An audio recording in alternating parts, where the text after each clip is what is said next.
Imagine a man named Virgil. For nearly all his life, he has lived in a world without pictures. His world is not empty, though. It is full of sounds, smells, and textures.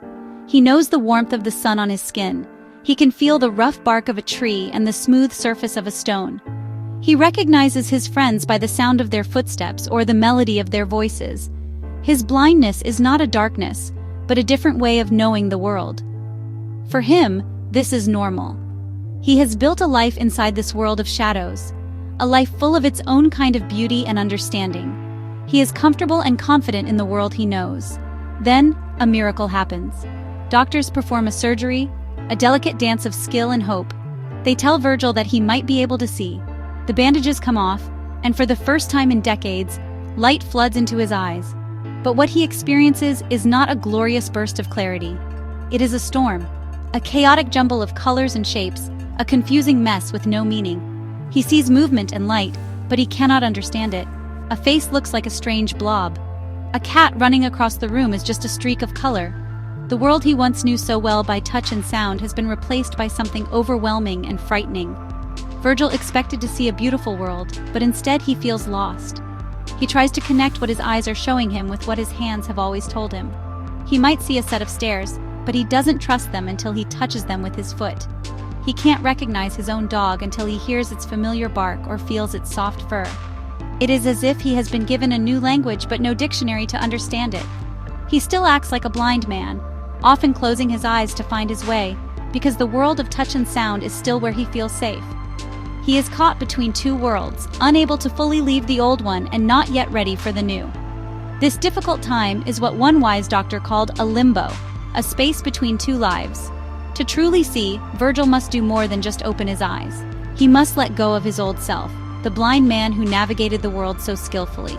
He has to be willing to die to that old life to be born into a new one. This is the hardest part. It is a journey not just for his eyes, but for his entire being. He must learn to trust what he sees, to build a new world in his mind, piece by piece, just as he once did with his hands and ears. It is a slow and often frustrating process, filled with moments of confusion and despair. Learning to see is so much more than just having working eyes. It is an act of the mind and the heart. For Virgil, every day is a new lesson. He has to learn that the flat, colorful shape in front of him is a person's face, with a nose and eyes and a mouth that smiles. He has to learn that the tall green thing outside his window is a tree, the same tree he once knew only by the feel of its rough bark. His brain has to build new connections, creating a bridge between the new information from his eyes and the old knowledge from his other senses. It is like a baby learning about the world for the very first time, full of wonder, but also full of challenges. This process of learning is very much like how we change our lives for the better. We might decide to let go of an old, hurtful habit, like anger or impatience. We know it is the right thing to do. We want to be more patient and kind. But at first, it feels strange and unnatural. Our first reaction might still be the old one, the flash of anger we are so used to. It takes conscious effort to choose a different path, to pause and respond with kindness instead. Just as Virgil had to learn to see, we have to learn to be this new person we want to become. It is not an instant change, but a slow and steady practice, day by day.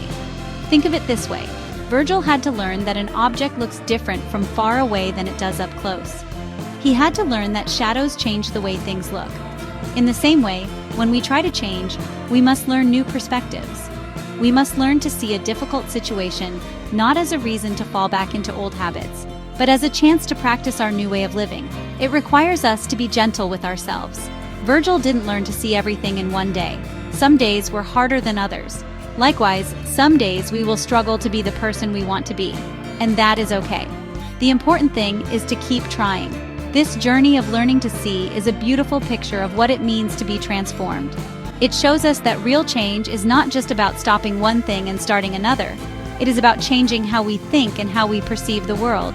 It's about building new pathways in our minds and hearts. It is a deep and profound rewiring of who we are. For Virgil, a simple orange was a mystery until he could hold it and smell it. For us, a simple act of kindness can feel awkward until we practice it enough that it becomes a natural part of who we are.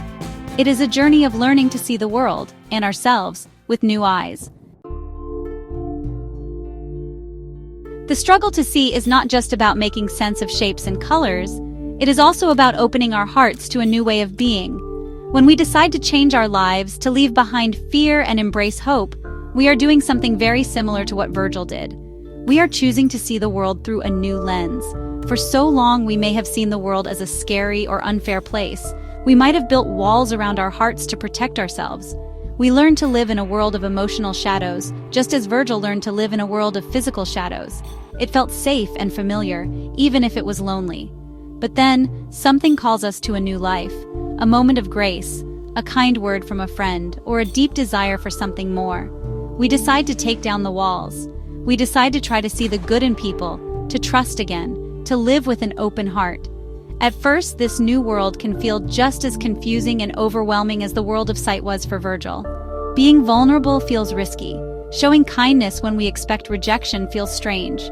We are so used to our old ways of protecting ourselves that this new way of living feels like we are walking on unsteady ground. We are learning to see with the eyes of our heart. This spiritual sight requires patience and practice. It means choosing to see a person's hurt instead of their anger. It means seeing an obstacle as an opportunity for growth instead of a reason to give up. It is a conscious choice, made over and over again. Just as Virgil had to connect the sight of a dog with the sound of its bark, we have to connect our new beliefs with our actions. We must learn to act like the loving and hopeful people we want to be, even when our old fears and doubts whisper in our ears.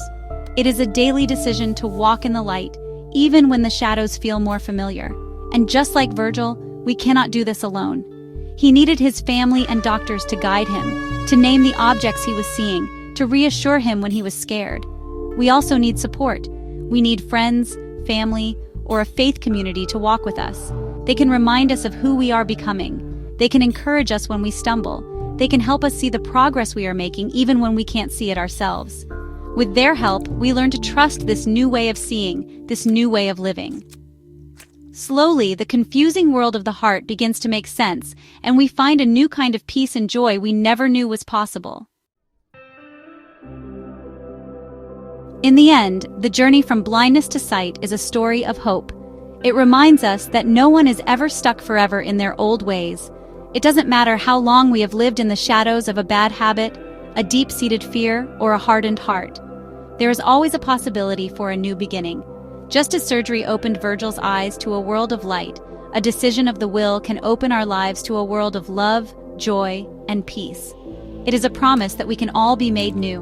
We can leave behind the person we used to be and step into the person we were created to be. This transformation is not about becoming a perfect person overnight. It is about the willingness to be reborn. The Bible tells us that we must bury our old self to walk in newness of life. This is exactly what Virgil had to do. He had to say goodbye to the blind man he knew so well to become a seeing man. For us, it means saying goodbye to our old patterns of thought and behavior. It means choosing moment by moment to live out of our new identity, an identity rooted in grace and kindness. It is a celebration of the fact that we are no longer slaves to our past. Of course, there will be days when the old world calls to us. Virgil sometimes closed his eyes to feel a sense of control. We too will sometimes be tempted to return to our old familiar ways of coping. In those moments, we must be kind to ourselves and remember the journey we are on. We must remind ourselves that we are now alive from the dead, as the Apostle Paul wrote. We are learning to live in a new kingdom. The old rules no longer apply. We have been given a new heart and new eyes, and it simply takes time to learn how to use them. So, let us welcome this journey of transformation with hope and courage. Let us be patient with ourselves and with others. Let us remember that every step, no matter how small, is a victory. Learning to truly see the world and to truly live in it with love is the greatest adventure of all. It is a path that leads us out of the shadows and into the beautiful, brilliant light of a new day. We are all learning to see, and with God's help, we can open our eyes and our hearts to the wonderful new life that awaits us. It is a life more full and beautiful than we could ever imagine.